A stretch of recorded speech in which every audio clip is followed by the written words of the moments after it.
for the display. Inside this marquee, hanging in timelines, is the complete history of Yamaha, Kawasaki, Honda and Suzuki and everything that they've done to cater for US taste in the American market.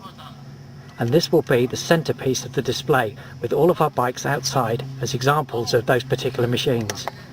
Now it all starts back in 1978 when Yamaha launched the first of their special editions, and following on from that, Honda joined in, then Kawasaki, and eventually Suzuki. Now on the display I do know that we have got one of those XS750 SEs, which is a very rare bike indeed. We should also have an XS250 somewhere, and of course a Maxim. Then moving on to the first Virago, yes, there will be one of those there as well. It'll be a 750.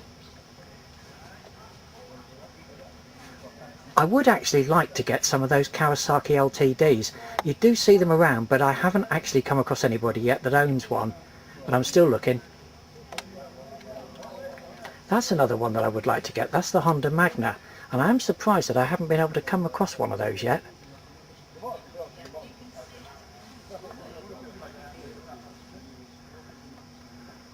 Another one that I would have liked to have had was a Rebel, because I'm sure there must be quite a few of them around in this country. I do actually know of someone that's got one, and in fact they own that particular limited edition one there, but unfortunately they live up in Rutland and it's too far for them to come down and put it on the stand. But that would be, a Rebel would be a good one to have on. Oh, and of course there's one down here that I'd never even heard of, and I don't suppose many of you will, and it's Suzuki's first attempt, and it's called a Majura, and it was made as a 700 and a 1200, but I don't think that it's ever been one for the UK market, and probably only ever been available in America. Lovely bike.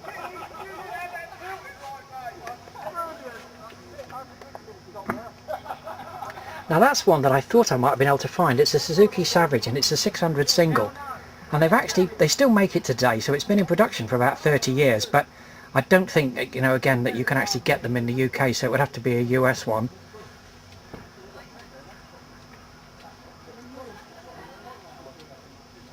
Ah yes, 1987, that's the year that Kawasaki added the VL1000 Eliminator, and we have got one of those on the stall, so that will be on display.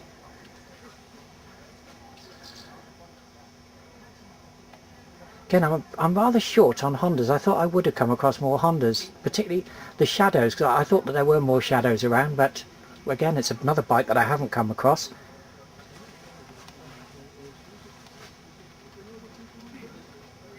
Again, those are Shadows.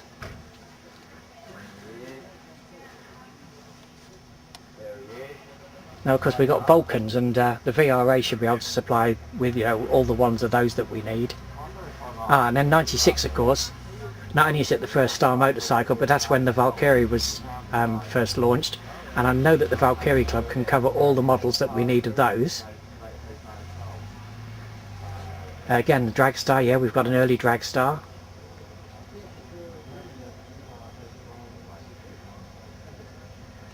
Haven't come across a Suzuki Marauder. In fact, I haven't come across any Suzukis at all. Don't know why that is. I thought they perhaps, you know, sold in larger numbers than they had done.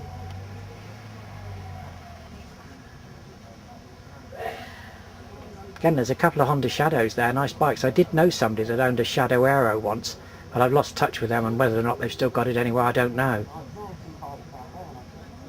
Again, there's another Suzuki, a 1500 Intruder, which we could have included, but I haven't come across one.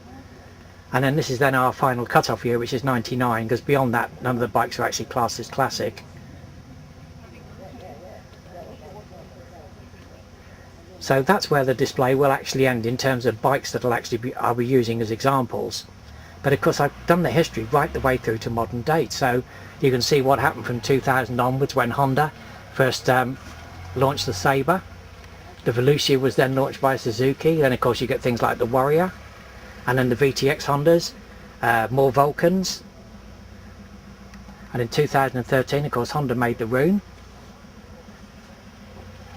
more Vulcans, and of course in 2005 Suzuki then renamed all of their bikes Boulevards and rebranded all of those, but not in the same way that Star Motorcycles was formed by Yamaha. They purely just did it as a bike name.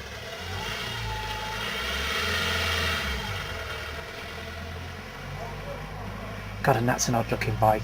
That's Suzuki Boulevard, the M109R. Never even seen one. And of course in recent years Star Motorcycles have brought out virtually a new bike in America every year. And then of course there's the Honda Fury in 2009. More Vulcans. And then of course there's 3 new models of the Honda, the Sabre, the Interstate and the State line, which are really sort of based on the Honda Fury. That's an interesting one, the Honda RS Shadow, because of course 2 years later Yamaha, or should I say Star Motorcycles, bring out the Bolt, and it's got rather a similar look to it as well.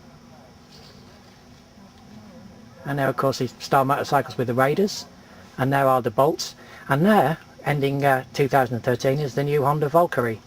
It doesn't look anything like the previous models. And that basically is about it. And this is what we should be doing at Haynes.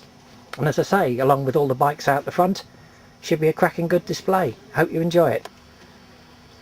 Now I am actually aiming to have 20 bikes, I would have thought, on this display.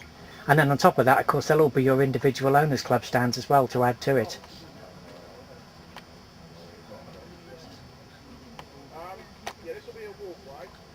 So what we should be seeing on the day really is the largest Japanese cruiser display that's ever been seen at a bike show before. It'll be a first.